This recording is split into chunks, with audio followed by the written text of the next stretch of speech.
Welcome back, class. It's Dr. Lindner. Let's take a look at some of the classification of bones. So bones could be classified by their shape.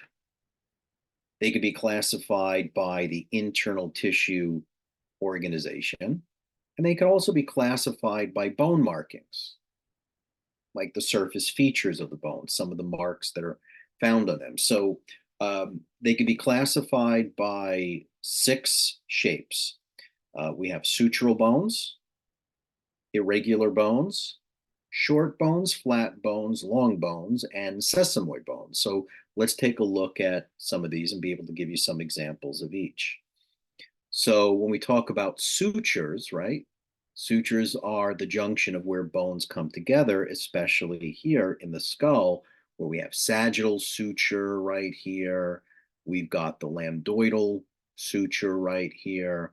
Along the side near the temporal bone, there's the squamous suture. So these are just a few examples of sutural bones. From the other perspective, you'd be able to see the coronal suture from the front. Let's look at irregular bones, vertebra. Vertebra are considered to be irregular. Look at the interesting shape to it. And we have short bones. These could be the carpal bones, or they can also be the tarsal bones of the feet. Remember, we have 8 carpal bones and we have 7 tarsal bones. Flat bones would be the bones of the skull, right? So the frontal bone, the parietal bone, temporal bone, occipital bone. Those are just a few examples of flat bones.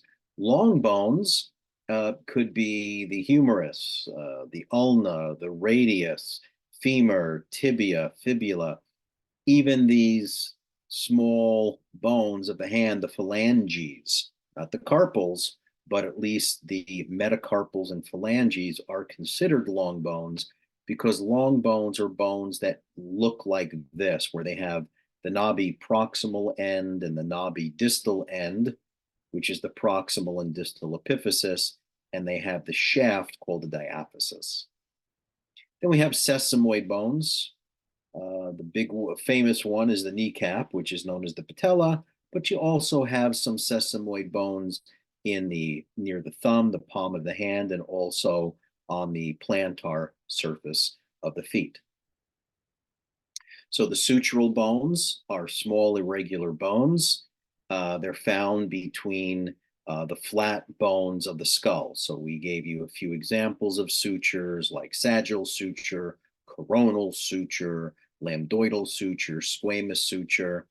The irregular bones, we went over the vertebrae or the spinal vertebrae, but also the pelvic bones are also considered irregular.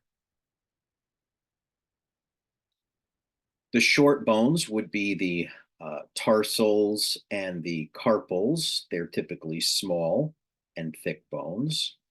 The flat bones, I know we talked about the skull bones, but we also have the sternum, right? The manubrium, the body of the sternum, the xiphoid process, the ribs, and the scapula. These are considered flat bones. And the long bones, these are long and thin. They have the knobby proximal and distal end, the proximal and distal epiphysis. They have a metaphysis, and they also have a diaphysis. And I'll show you those in a separate video coming up. They are found in the arms, the legs, the hands, the feet, the fingers, and the toes. Now, when we say in the hands and the feet, we're excluding the carpals. That does not include the carpals and the tarsals, but it does include the metacarpals and the phalanges. And then the sesamoid, these develop inside tendons near the joints of the knees, the hands, and the feet. Okay, great. When we come back, we'll talk about the structure of bone.